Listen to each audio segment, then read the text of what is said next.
आज आम्ही ठराव मांडला ग्राम पंचायतमध्ये आणि हे कोणाच्या दबावाखाली करतात हे आम्हाला ग्रामपंचायत अधिकारी आहे त्याच्यासाठी आम्हाला न्याय पाहिजे असे। कारण ते बोलतात आम्हाला दबाव आहे तर ते कोणाचा दबाव आहे ते आम्हाला सांगा। कर्जत तालुक्यातील जिते ग्रामपंचायत हद्दीतील अनधिकृत बांधकामाचा वाद ग्रामसभेत चांगलाच तापल्याचे दिसून आले। गावातील एकमेकांच्या तक्रारींमुळे निर्माण झालेल्या अनधिकृत बांधकामाच्या वादात ग्रामपंचायत प्रशासनाने तीनही ग्रामस्थांना नोटिसा बजावल्या होत्या। मात्र आज झालेल्या ग्रामसभेत या कारवाईला स्थगिती देण्याचा ठराव मंजूर करण्यात आला आहे। मिळालेल्या माहितीनुसार जिते गावातील रहिवासी नारायण बाबू जाधव यांनी त्यांचे शेजारी प्रकाश यशवंत जाधव यांच्यावर अनधिकृत बांधकाम केल्याची तक्रार ग्रामपंचायतीकडे केली होती। या तक्रारीची दखल घेत ग्रामपंचायत प्रशासनाने 22 जून 2026 रोजी प्रकाश जाधव यांना नोटीस बजावली। यामध्ये त्यांचे बांधकाम अनधिकृत असल्याचे नमूद करून ते तात्काळ हटविण्याचे आदेश देण्यात आले होते।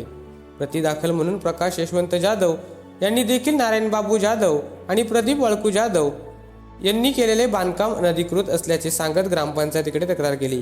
या तक्रारीनंतर ग्रामपंचायत प्रशासनाने या तीनही ग्रामस्थांना त्यांच्या बांधकामाबाबत नोटिसा काढल्या होत्या आणि बांधकाम हटवण्याचे आदेशही दिले होते।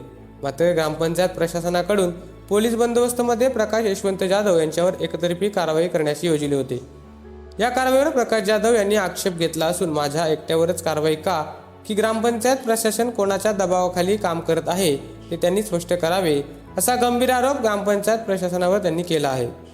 आज आम्ही ठराव मांडला ग्राम पंचायतमध्ये आणि हे कोणाच्या दबावाखाली करतात हे आम्हाला ग्रामपंचायत अधिकारी आहे त्याच्यासाठी आम्हाला न्याय पाहिजे असे।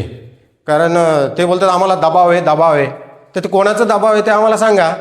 प्रकाश यशवंत जाधव सदर मी जे माझ्या घराचे बांधकाम केलेले आहे मला ग्रामसेवकांनी परमिशन दिली त्यामुळे मी माझं घराची भिंत बांधली आणि समोरचे माझ्यावर ऑब्जेक्शन घेणारे नारायण बाबू जाधव तसेच प्रदीप वळकू जाधव यांनी त्यांच्या नवीन घराचे बांधकाम केले।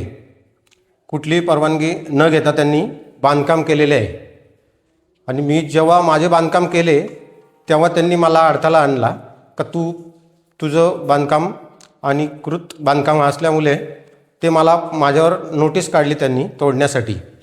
दरम्यान आज आयोजित करण्यात आलेल्या ग्रामसभेत या विषयावर मोठा गोंधळ उडाला। अनधिकृत बांधकामाच्या मुद्द्यावरून ग्रामस्थांमध्ये खडाजंगी झाली। प्रदीर्घ चर्चेनंतर ग्रामसभेने या बांधकामावरील प्रस्तावित कारवाईला स्थगिती देण्याचा ठराव सर्वानुमते मंजूर केला। या निर्णयामुळे प्रकाश यशवंत जाधव यांच्यावर होणारी कारवाई तात्पुरता थांबविण्यात आली आहे। महाफास्ट न्यूजसाठी सतीश पाटील, नेरळ।